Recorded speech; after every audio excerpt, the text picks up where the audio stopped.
تش په خبرو ډیر چابک سړی، په کور دننه هم ډیر کلک سړی، د خپل تربور جواب په نه روای، داسې د ټول کلی ملک سړی، په حسن هم لچانه کم نه یې ډیر په چلول کې د خوجلت سړی، ته د تاریخ پاڼو کې ورک سړی، ښکاری په ټول جهان کې سپک سړی، ځکه چې ته خبره سپینه نکړې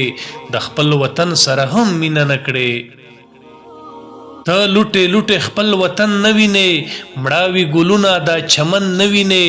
د خېټې غم په مخه کړی تل زخمی زخمی پښتون بدن نه وینې، ته د هر څه نه ناخبره سړی،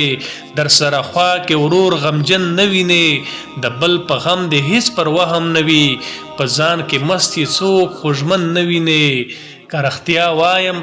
ډېر د اوس غلام یې، په ټول وطن کې ډېر پړپوز غلام یې.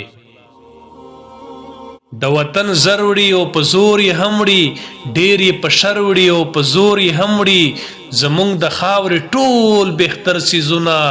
د سمې غر وړي او په زور یې هم وړي، ته ورته بیا هم چوپه خوله پاتې زړه و ځیګر وړي او په زور یې هم وړي، ته لکه ړوند و کوڼ بې ژبې پښتون هر څه بهر وړي او په زور یې هم وړي. ضمیر دې مړ دی چې وطن نه ګټې، د خپل نیکه بابا مسکن نه ګټې. پښته وطن کې ته مزدور ولې، داسې جوړ شوی دا پیغور ولې، په خپله خاوره ته مفرور ولې، دا چا لړلې په دې تور ولې، دا دومره سپک و بې اختیاره ولې، دا دومره دا کمزور ولې، د خپل تاریخ نه دومره لرې ولې دا مختور ولې، سر دې اوچت کړه خپل تاریخ ولوله، ځمکه اسمان او بیا مریخ ولوله. کشوی خبر چې پښتون څه ته وایي، خاوره لیلا او مجنون څه ته وایي، پت او غیرت یا جنون څه ته وایي، موسی د وخت او کارون څه ته وایي، د خاورې وچ او زرغون څه ته وایي، د وخت لښکر او پاڅون څه ته وایي،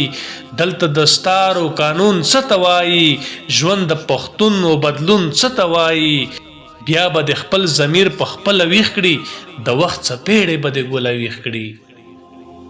نن دې هم وخت دی که یو کېږي راشه، په خدای قسم زیاتي ورکېږي راشه، ولې د بل په لاس خرڅېږي راشه، بیا به تیر وخت پسې ژړېږي راشه، ولې له خپل لښکر بېلېږي راشه، منت مې ومانه غرقېږي راشه، سیماب وزیر دې نن په وخت خبروم، مخکې ګړنګ دې پکې لوېږي راشه، ګرانه راځه چې یو شو ژوند وګټو، چې په یوه ټپه میوند وګټو، چې په یوه ټپه میوند وګټو.